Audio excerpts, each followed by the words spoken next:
All right. So I was told that we need to do more whiteboard videos, so that's what we're gonna do. We're gonna talk about underbid.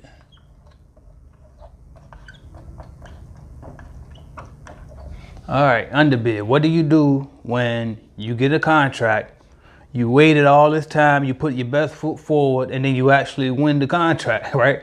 What do you do when you get that situation, but you underbid? All right, let's talk about it.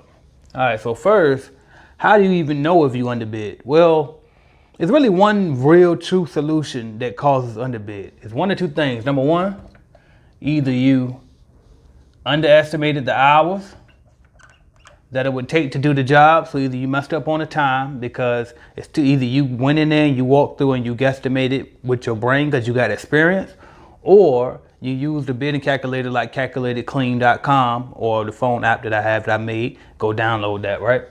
But or you got the contract and it was cool when you bid it, but the customer keeps throwing out little things like, oh, could you go ahead and get the dishes? Oh, do you mind getting that off? 'Cause I know you didn't see it in the walkthrough, but can you add that on too? So let's just say customers adding stuff, right?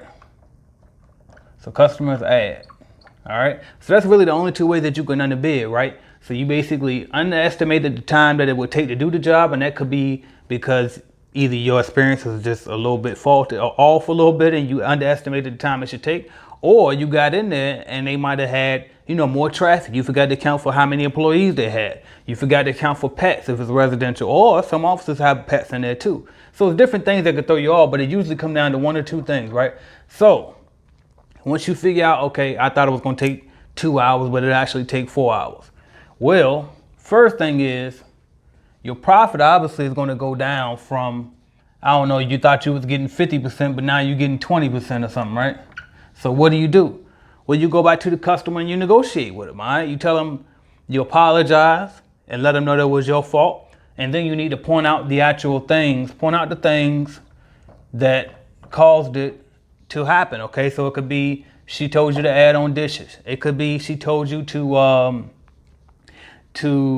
I don't know, add on that extra office on the side that y'all didn't see, okay? It could be a number of different things. You might didn't take into account that their dumpster, they don't have a dumpster on site, so you got to take it somewhere else to go dump the trash, right? They might not have a sink, a deep sink there, so you know what I mean? It could cause some compilations with that. So it could be a number of different things, but you need to point out to the customer why you made the mistake and then why you need them to increase the price.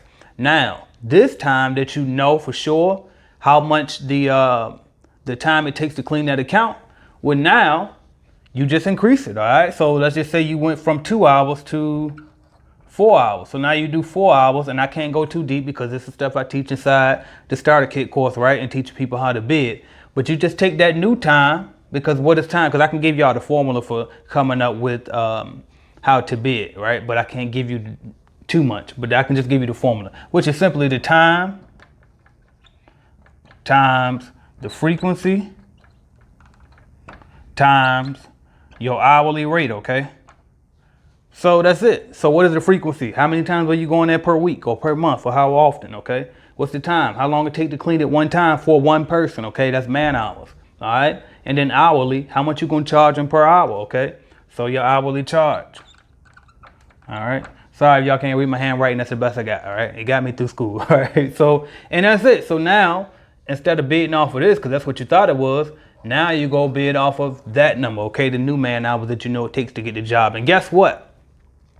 When you go back to renegotiate a bid, you need to make sure that you understand that they might say no, okay? So this is what I always tell people. If you got a problem when you underbid a contract, well, in that moment, you got to ask yourself, is it worth me losing this contract? Right? Are you willing to say something and risk losing the contract because there's a chance you might not get it? All right, after that. So make sure that you understand before you go renegotiate that 2 hour job into a 4 hour job, make sure that you're willing to walk away from the 2 hours, because guess what? You were still making 20% on it, right? If you were still making 20% on it, it's still something. To me, the only time when it's worth me going to renegotiate is if I'm making less than 10. If I'm getting less than 10% gross profit on that thing, I'm willing to lose it. But anything above 10, and sometimes I might take the 7. I might take less than that sometimes, depending on how big of an account it is, because you know what I mean. 5% of $100,000 a month, you know what I'm saying, it's still worth it. It might be still worth it to some people. So still, you got to look at not only just the percentage, but the actual dollar amount too, okay? Because what are we doing this for, okay? We want the money, right?